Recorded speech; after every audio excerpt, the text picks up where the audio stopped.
So I was in Detroit for a minute.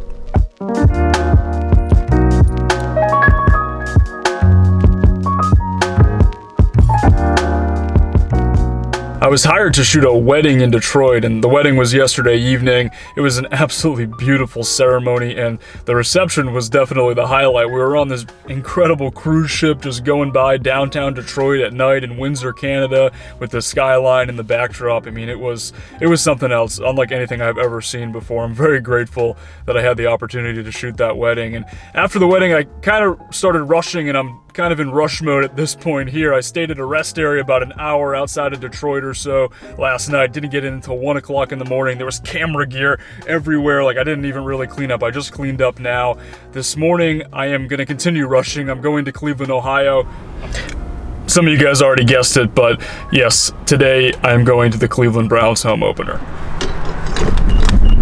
Yeah, for those of you football fans out there, this is a Tim Couch jersey. I've been a Browns fan for a very long time. Unfortunately, though, you guys will not be coming with me to the Browns game for two reasons. Reason A is that I held the camera for like 13 hours straight yesterday, and I really just don't want to deal with the camera during the game. Reason B is it's gonna rain! Thanks, Ollie. It's gonna rain a lot. The forecast says like 99% chance of precipitation for the entire stretch of the game. And for a little bit of context, I've been driving for the past hour and a half from the Detroit area, and it has not stopped raining. The windshield wipers are on like full blast right now, and they've been like that for the past like 90 minutes, if not longer than that. So I don't know what I'm gonna do. I'm definitely gonna get soaked. I probably need to find a poncho, but there's no way I'm bringing the camera to this game. Made it to Cleveland. I'm just outside of First Energy Stadium now, looking for a place to park for the game. Have about an hour until kickoff, so just trying to figure this out. There's people everywhere. I love that there are just thousands of fans out tailgating in the pouring rain, hanging out. This is so awesome. I'm just so stoked right now. Like, this is my first Browns game. I've been a Browns fan for almost 20 years, and I've never been to a game. I mean, I've been to the stadium before. I've been to the training camp facility, but never been to an actual game. So this is pretty cool. I'm looking forward to it. My expectations are very low, like basically at the floor. I'm expecting a big L to the Steelers, a nice solid L, but I think it might be a little better than I guess it could be, if that makes sense. The rain's gonna help slow down the Steelers offense, I think, and the Browns defense looked pretty good in preseason. I think expectations for the Browns for the season are a little bit too high. Like, a lot of my friends are like, oh, 8-8, 7-9, you know, maybe making the playoffs and stuff, and like, that's not gonna happen. I think they might win like 3 or 4 games, which is a heck of a lot better than they did last year, but I definitely am not expecting much. I'm going to turn off the camera now, though, guys. Find parking, go enjoy this game. I'll check in with you probably tomorrow at some point.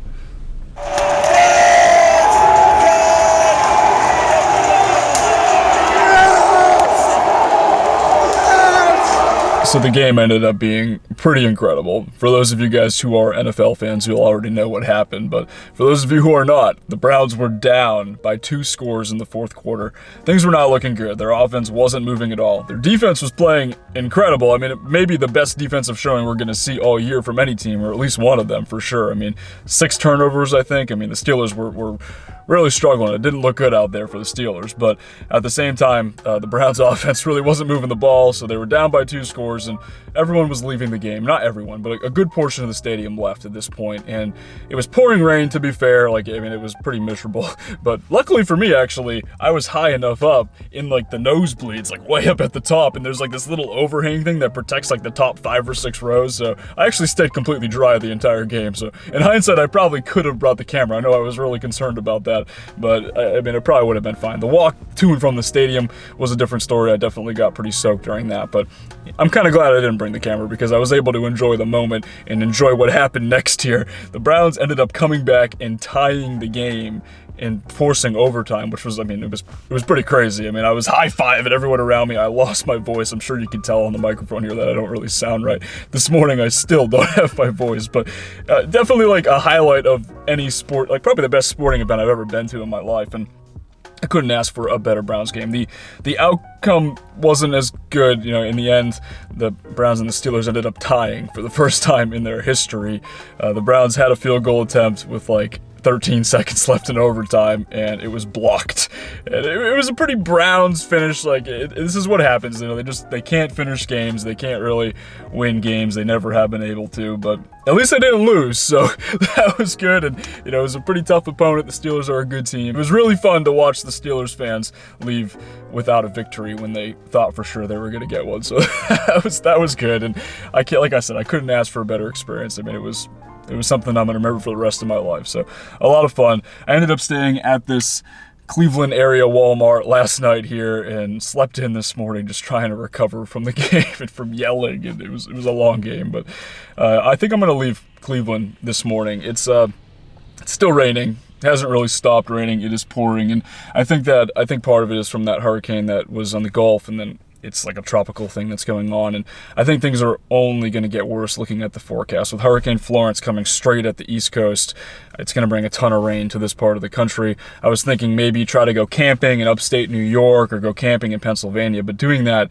in the pouring rain and just being cooped up in the element, like, that doesn't really sound like a lot of fun. So I'm going to make my way back to the East Coast, back to New England. The surf is going to be good from all these hurricanes, so at least that's a positive. I'm going to try to get in the water, and there's definitely going to be some good swell this weekend. So I'm going to make my way back over there.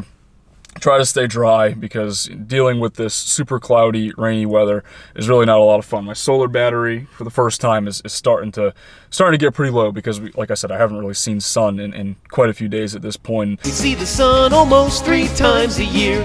You know, it's kind of funny, because I've been to Cleveland maybe 3 or 4 times in my life now, and I don't think I have ever seen the sun come out in Cleveland. Like, I've probably spent like 5 or 6 days here total, and I've never seen it over 4 or 5 years. So it's kind of crazy. Like, I guess it's to be expected. Like, Cleveland's a pretty dreary place, but at the same time, I would have liked at least one day of sunshine to be able to walk around downtown and take some video and explore a little bit more. But I'm just gonna get out of here. Yeah, it's still raining. I think it's gonna rain pretty much this entire drive for the most part, but I've done a pretty good job so far of avoiding tolls. For those of you who are new to the channel or possibly just didn't know this about me, I really dislike tolls. I like to avoid them pretty much just out of principle, just because I'm not really a big fan of them. And I did a good job. Even yesterday, like, on the way to the Browns game, I did not take the Ohio Turnpike. It costed me about 10 minutes or so, but I looked at it and I was like, you know, I'm in a hurry to get to this game, but I'm not in that much of a hurry. So I skipped the tolls. I took Route 2 all the way there and ended up working out pretty well.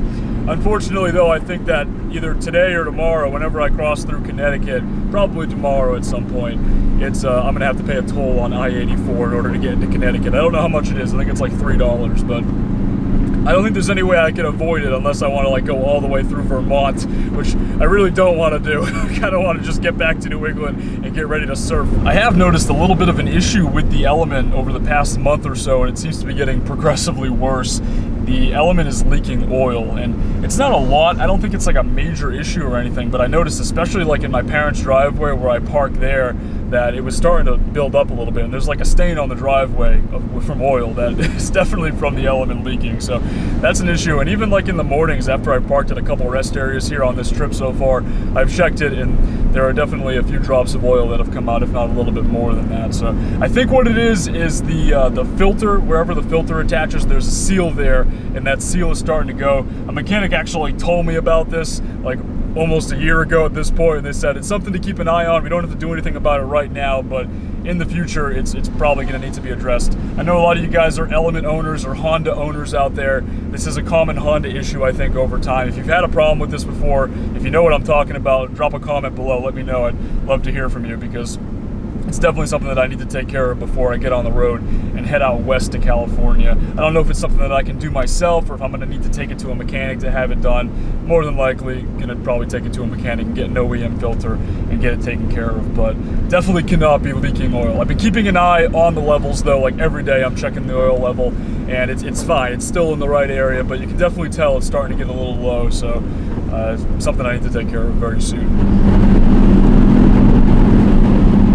decided to take a little break from the drive here, grab a shower at the local Planet Fitness. I'm probably going to stop by Starbucks too for a little bit and get caught up on some editing, in particular editing that wedding film. That's going to be a big part of the next week or so for me. I'm going to be spending a lot of time on that, so more than likely I'm going to miss the next vlog or two. But the wedding, I'm really looking forward to editing it. I definitely looked at some of the footage last night for the first time and pretty happy with it. I'm looking forward to seeing how it turns out. So that's something that I really enjoy doing. If any of you guys out there are getting married, or if you know somebody that's getting married and they're interested in hiring a videographer, having someone make a little movie out of their wedding, I really enjoy doing it. I'm willing to travel. I'm willing to drive around if it works with my schedule, something I would like to do. So reach out to me, nate@elementvanlife.com. And I think I'm probably going to end this vlog here. I know it's been kind of a short one and mostly just like a talky kind of vlog, but like I said, I've been pretty busy with the wedding and obviously going to the Browns game yesterday, and now with a 12-hour drive back to New England. But thanks for watching, guys. Before ending the vlog, I do have one new Patreon pledge to thank as well. Kelly Dugan,